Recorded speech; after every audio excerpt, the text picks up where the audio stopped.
ఎముకల బలానికి, రక్తహీనత తగ్గడానికి రాగిని మించిన మరో ఆహారం లేదు. 10 నిమిషాల్లో కాల్షియం పుష్కలంగా దొరికే ఈ రాగితో చేసే రెసిపీని చూసేద్దాం ఇప్పుడు. దానికోసం అయితే నేను 4 ఇంగ్రీడియంట్స్ తీసుకున్నా. కప్పు రాగి పిండి, కొంచెం కుడక పౌడర్, ఇలాచి, బెల్లం. ఇప్పుడు నేను బాదం కూడా వేసుకుంటున్నా. కొద్దిగా లైట్గా వేంపి పక్కన పెట్టుకున్నా. ఇంకా ముందుగానైతే కప్పు రాగి పిండికి నేను అదే కప్పుతోటి వాటర్ తీసుకున్న దాని నిండా పోసేసుకొని ఉండలు లేకుండా మిక్స్ చేసేసుకోవాలి. మెత్తగా కలిపేసుకోవాలి. చూడండి, ఇలా ఉండలు లేకుండా మంచిగా ఓపికతో మిక్స్ చేసుకోవాలి అదంతా.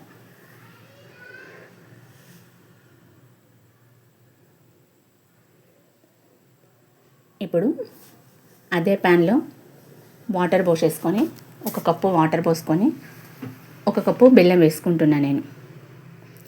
కొంచెం స్వీట్నెస్ ఎక్కువ తీసుకుంటే ఇంకొంచెం ఎక్కువ కూడా వేసుకోవచ్చు. నేను తీసుకున్న దానికి కరెక్ట్గా సరిపోతుంది ఇది.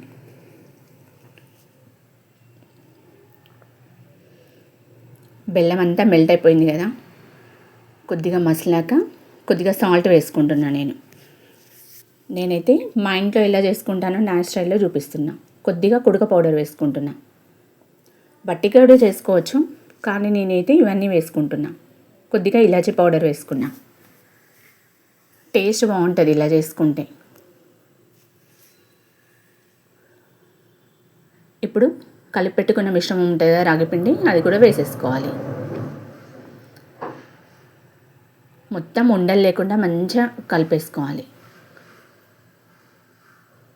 ఇప్పుడు బాదం చిన్న చిన్న పీసెస్గా చేసేసుకొని మొత్తం అందులో వేసేసుకొని లాస్ట్లో 1-2 స్పూన్ల నెయ్యి వేసేసుకున్నాను నేను.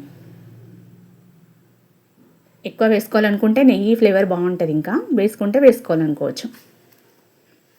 ఇప్పుడు అయిపోయిన తర్వాత ఇలా చేసేసుకొని స్పూన్తో ఇలా చేసుకొని హోల్లాగా అందులో నెయ్యి పోసేసుకోవాలి.